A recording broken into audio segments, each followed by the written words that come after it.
Divine greetings, entities, energies, lovelies, bodies of light, the seekers of truth. 144, 144. Chosen of the chosen few, and you all know who you are. I greet you in this beautiful essence, in the love that lights the truth, as always, from my heart straight to yours. I am Celestial Earth, and I am sitting here under Celestials in the earth, connecting, being grounded and rooted in a place that has all four elements always. The shoreline, the sea, the ocean, where I'm in the earth, got my feet planted in the earth. I'm listening to the waters, the emotions move. I got the fire of the sun right on my face, and the wind is blowing. All four elements. And as I sit in the midst of all four elements, I share with you on this third eye chakra day, for those of us who work with the moon. Those who have been in my workshops know that when we work with the moon, today's third eye day, 2 days after the full moon. And on third eye, we look beyond. It's about faith. It's about looking beyond. And what better place than the horizon right here that is, over my shoulders. Looking at the horizon, which is, take a moment for that welcome distraction. Not just the wind blowing, but the welcome distraction of the plane flying over. Or some would see that as an interruption. I have to call it a welcome distraction. Something that can help us in our challenges that may feel like such a imposition is a welcome distraction that is here to give us a moment. It's inviting us to take a moment to stop and pay attention and listen. So allow the welcome distractions, whatever it is that, however that may be showing up for you in your life, world and affairs. And as I take in this environment, this energy, back to the horizon. The horizon is a beautiful representative of the third eye. Looking beyond, because you know that there is more beyond that line. There is no line. It's infinite. It goes on and on and on. And on and on and on and on. Right? And as the beautiful sun was just hitting my face, like as I'm speaking about songs, I'm hearing the other song right when I started, as it was hitting. Take a good look at my face. You see a smile. Something like that. You see a smile in the place. So allow the fire of the sun, the fire of this Aries fire, sun and Aries, let it hit your face so you can retrace and replace what needs to now be embraced. Ashe. And so that takes me back into looking beyond the horizon, that there is so much more to that. It's more than what the eyes can see. It goes on and on and on, infinitely. And this is what we really have to hone in on. People know it, but we don't know it. We don't want to experience it in real time, in true time reality. All right, we got the waters, we got the sky, and we know that that is the horizon, is where you see the waters and the sky meet, but you know it doesn't end for neither. And the waters represent endless possibilities for the third eye. And the sky represents endless potential, unlimited possibilities and unlimited potential. And the horizon is where they meet. But it's for us to know that we need to look beyond the horizon. We need to look with a knowing sense that there is so much more beyond that horizon. But many are afraid to go into the unseen. And this is what the faith that is being called in us right now, this is what we're being called to transcend, because where the two meet, it is one.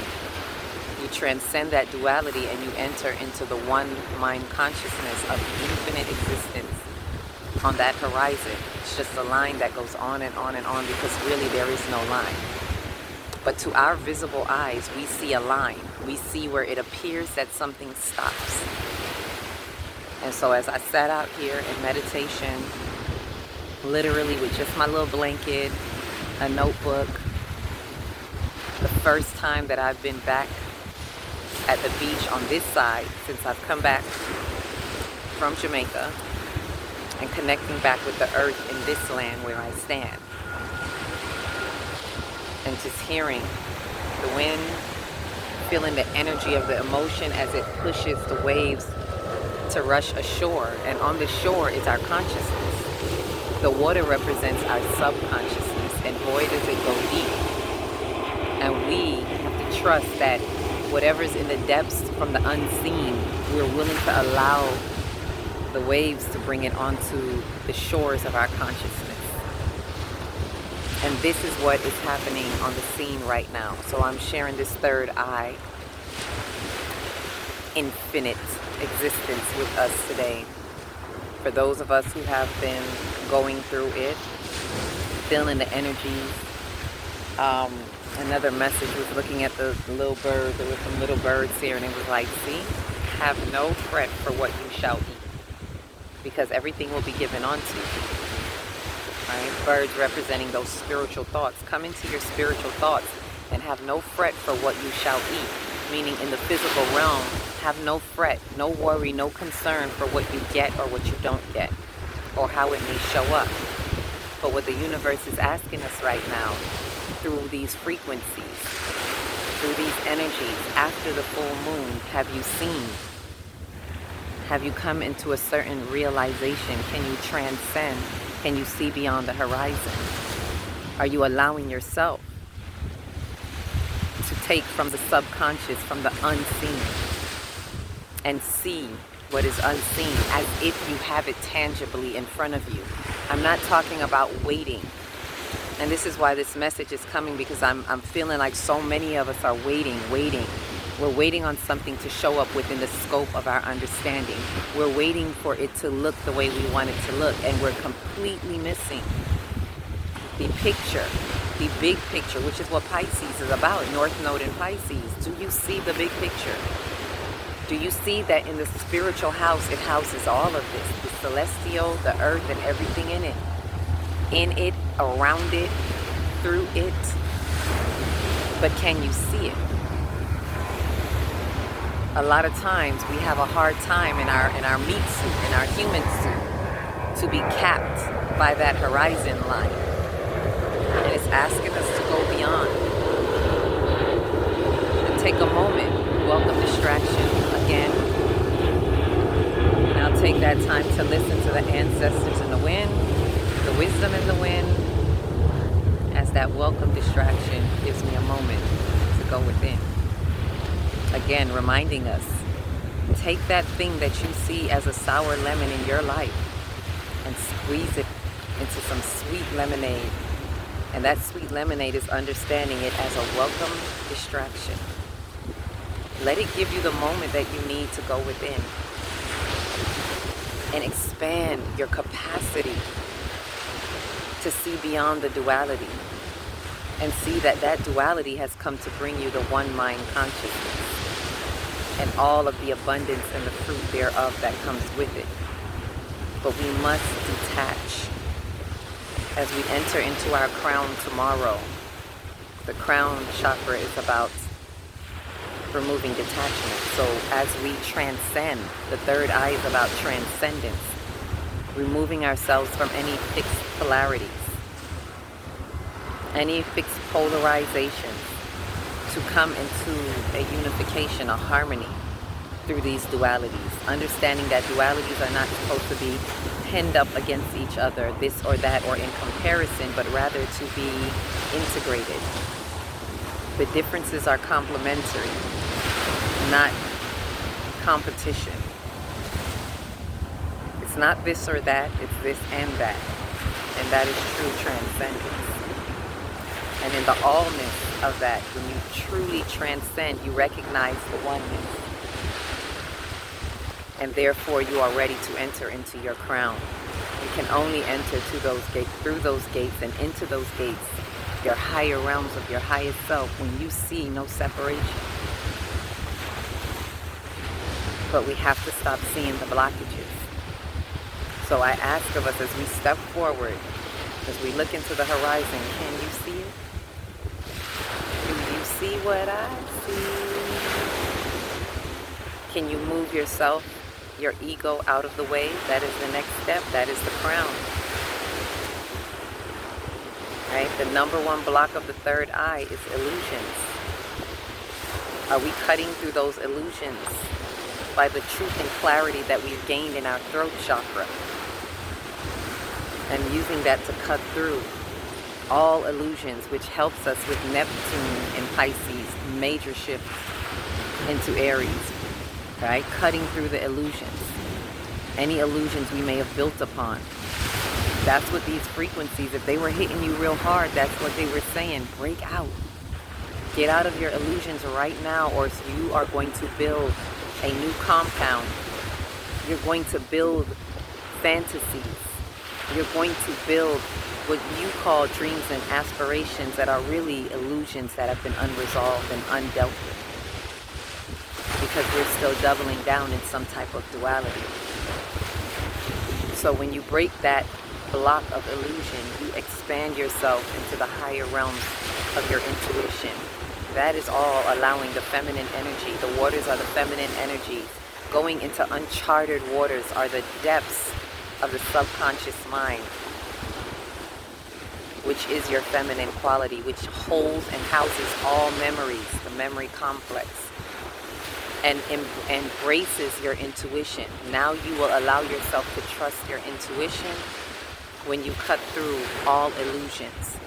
And I mean all, not just the illusions that you say are illusions, but the illusions that you really feel and believe in to be true, that you don't even see as an illusion. Take the time to go deep within, recognize it, identify it, and see it. Because if you don't see the oneness, if you see something opposite to you in any way, shape, or form, you have an illusion. It's an intrusion, a subconscious, subliminal intrusion of illusion. So it's important for us to get in there, in our subconscious mind, and find, gain, embrace intuition, trusting our intuition, allowing ourselves to lead and follow.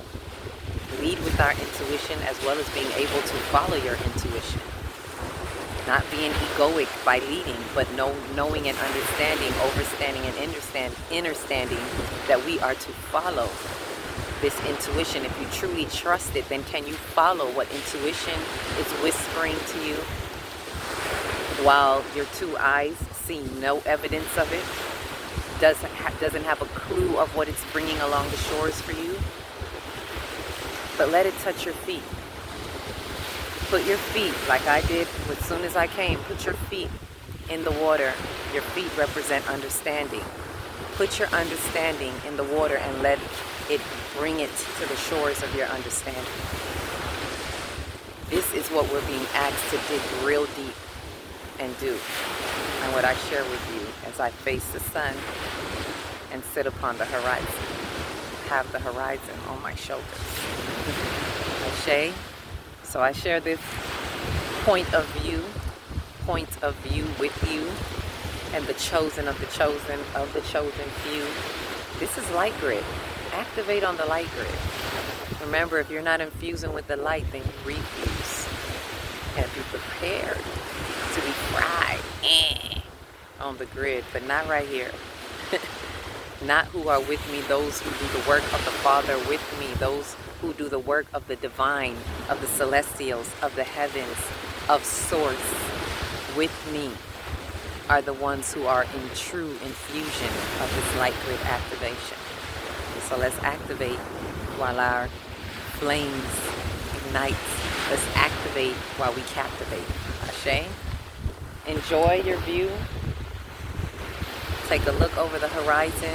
Expand your scope of your view in your consciousness to see in the unseen. And allow yourself to be connected in total connectivity into the crown, up into the crown, with all that you have in view, in oneness, transcending, removing that ego out of the way. When you transcend, the next step is it should help you to move any egoic attachment so you can be totally connected to everything. Ashe.